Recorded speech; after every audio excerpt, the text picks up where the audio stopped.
मिर्जापुर एक बेहतरीन television show. Background यही था, लेकिन आज हम डिस्कस करेंगे मिर्जापुर के कुछ अलग ही अंदाज को। तो स्वागत है डेली ट्रैवलर पर। देखने के लिए बहुत कुछ है मिर्जापुर में, पर आज एक्सप्लोर करेंगे विंध्यम फॉल। वाराणसी से महज 90 किलोमीटर की दूरी पर है और 3 घंटे की ड्राइव चाहिए यदि आप प्रयागराज से आ रहे हैं। यह जगह फेमस है वाटरफॉल्स के लिए और नेचुरल ब्यूटी के लिए। रेनी सीजन में यहाँ की सुंदरता और भी निखर करके आती है।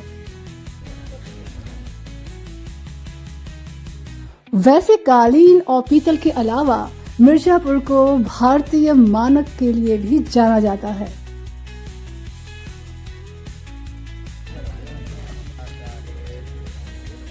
विंध्यम फॉल के चारों ओर नेचुरल ब्यूटी की कोई कमी नहीं है। जिधर नज़र डालिए सिर्फ ग्रीनरी ही ग्रीनरी है। और सबसे खास बात है कि यहाँ पर आपको अलग अलग प्रकार के बर्ड्स भी दिख जाएंगे। साथ में बंदरों का तो कोई कमी ही नहीं है। लेकिन एक पहलू और है जो मुझे डिस्कस करना है, वो मैं डिस्कस करूँगी बाद में। पहले देख लेते हैं जिस चीज़ के लिए हम यहाँ पर आए हैं। और हम इस समय मंजिल के बेहद करीब हैं। यहाँ पर फिर मैं कहूँगी कि थोड़ा सा सावधानी की ज़रूरत है, वो भी बंदरों से, क्योंकि आपके हाथ में कुछ भी होगा वो छीना जा सकता है। ये वही सीढ़ियाँ हैं जो आपको झरने तक लेकर जाएंगी। तो ये है पहली झलक। विंध्यम या विंध्यम फॉल कहिए, पर यह नाम विंध्य पर्वत श्रृंखला के नाम पर ही दिया गया है।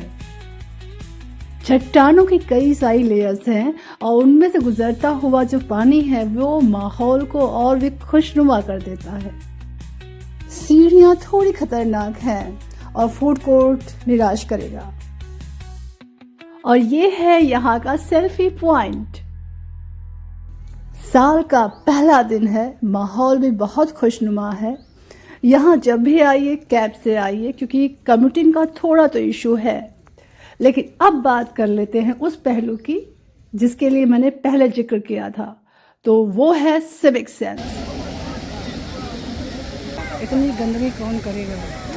ये मिर्जापुर प्रशासन की ये पूरी तरह से लापरवाही है। देखिए कि ये विंध्यम फॉल जो कि इतनी दूर से देखने के लिए आया गया है, वहाँ पे क्या हालात बना कर किया गया है। कोई भी शहर कैसे डेवलप होगा जब वहाँ के लोग इस तरीके से अपनी प्राकृतिक संपत्ति की उपेक्षा कर रहे हैं। 500 रुपये चार्ज किया जा रहा है, ये कहा गया है। उसके बावजूद भी इतनी ज़्यादा यहाँ पे लापरवाही है और कोई डर नहीं है। हाँ जी, क्या नाम है आपका? रोहित यादव। रोहित, ये जो गंदगी यहाँ दिख रही है, आप क्या कहेंगे इसके बारे में? क्या कहेंगे मैम, बहुत गलत हो रहा है। और क्या इसके साफ सफाई करने के लिए वहाँ पे ऊपर नहीं, आप किसको जिम्मेदार मानते हैं? किसको जिम्मेदार मानते हैं? जिम्मेदार यहाँ के जनता को मानते हैं, खाते हैं, फेंक के चले जाते हैं। 500 रुपये फाइन है ना, 500 रुपये फाइन वो है तो, मगर यहाँ पे कुछ है नहीं। ओके, आप क्या कहेंगे? आप भी फोटोग्राफर हैं यहाँ पे, तो आप क्या कहना चाहेंगे? हम ये कहना चाहते हैं कि यहाँ के गवर्नमेंट जो लोग हैं गंदगी पे यहाँ फोकस नहीं करते हैं। पैसा कमाते हैं, पैसा जैसे आता है अधिकारी पैसा देते हैं यहाँ सफाई करने के लिए, लेकिन सफाई करते नहीं है। कोई अधिकारी डीएम वीएम आ जाएगा तो 1 हफ्ता के लिए आएंगे, सफाई करके फिर चले जाएंगे। यहाँ पे कोई रेगुलर कोई वो नहीं करता, कोई सफाई करने वाले। जैसी भीड़ आज नजर आ रही है, क्या वैसी भीड़ हमेशा रहती है यहाँ पर? ये नया साल का एक त्योहार है ना, इस वजह से यहाँ पे भीड़ आज ज्यादा है। तो जो गंदगी आज दिख रही है हमेशा ऐसी दिखती है? हमेशा रहता है। कोई सफाई कभी भी आपके सामने हुई है? हुआ है, लेकिन जो अधिकारी आते हैं बड़े वो लोग, तो उनके सामने सफाई करने के लिए बस एक थोड़ा कर देंगे, उधर नहीं करेंगे। बाहर जो गार्ड बैठा हुआ है उसका के बारे में क्या कहेंगे? उसके बारे में बस आज भीड़ ज्यादा था इस वजह से रख दिए, फिर इसके आगे और बाद में नहीं रहते। गार्ड वहाँ नहीं रहता है? नहीं, गार्ड नहीं रहते, बस आज भर रहेंगे। ठीक है, हाँ जी, आप भी यहाँ घूमने आए हैं? जी, मैं घूमने आया हूँ। ये गंदगी और सारी चीज़ें देख के मन बड़ा दुखी है। सच में ऐसा नहीं है कि जैसे पहले के लोगों ने बताया कि सरकार प्रशासन सारी जिम्मेदारी है। ठीक है, उनकी जिम्मेदारी हो सकती है, लेकिन जरा देखिए तो सही है हाल।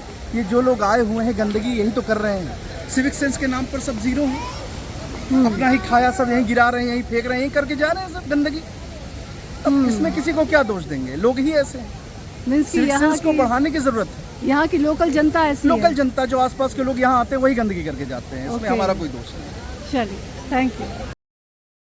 फॉरेस्ट डिपार्टमेंट इस एरिया को लुक आफ्टर करता है, लेकिन आसपास की चीज़ों को बिल्कुल नज़रअंदाज कर रहा है। बानगी ये है कि ज़मीन पर कूड़ा है और डस्टबिन खाली है।